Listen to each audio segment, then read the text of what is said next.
তাইলে ভাই একটা কথা কই আপনারা শুনা যান। এই যে জিও এয়ারটেল যে রিচার্জের দামগুলো বাড়াইছে, আগে 1 GB নেট ভরাবার চাইলে 19 টাকা পড়তো এয়ারটেলে, আর জিওতে পড়তো 15 টাকা।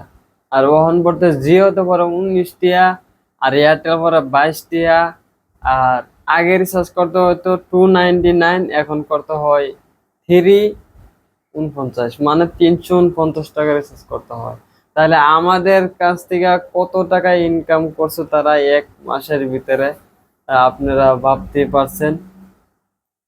তাহলে আমরা যদি সবাই মিলে একটা কাজ যদি করি, তাহলে ওই কাজটাই সঠিক হবে। কেমন?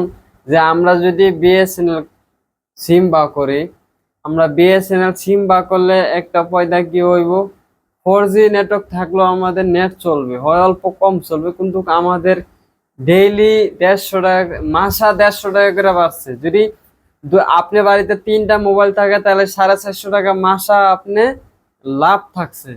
তাহলে আমরা 199 রিচার্জ করতে হইলে, 2 GB নেট পাইতে হইলে আমাদের বিএসএনএল বা করতে হইব। এটা হইলো আমার 1 নম্বর কথা। 2 নম্বর কথা, 2016-তে যখন সিম বা করছিল জিও সিম, তখন সবাই কিন্তু ফ্রি ফ্রি দিছিল।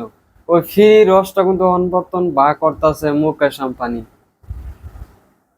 আম্বানি যায়, আম্বানি তো আম্বানি, আমরা ফিল কে আমনে কি আমার ফিল চাইবো? আমি একটা শুরু শুরু মোটো একটা কন্টেন্ট ক্রিয়েটর। যদি আমার কথাগুলো ভালো লাগে থাকে, দর্শক বাইনসারি আপনাদের জন্যই আমি ভিডিওটা বানাইলাম। যদি আমার কথাগুলো ভালো লাগে থাকে, অবশ্যই ভিডিওটা শেয়ার করে আমাকে যারা যারা ভালোবাসেন সবাই প্লিজ, নতুন হয়ে থাকলে চ্যানেলটা ফলো করে, আর ইউটিউবে থাকলে ইউটিউবটা সাবস্ক্রাইব করে দিবেন। যাই হোক, আপনাদের দোয়া আশীর্বাদে অনেক আমি আগ বাড়তে পারেছি। তার জন্য এরকম এরকম নতুন নতুন ভিডিও পাওয়ার জন্য আমাদের সাথে থাকেন।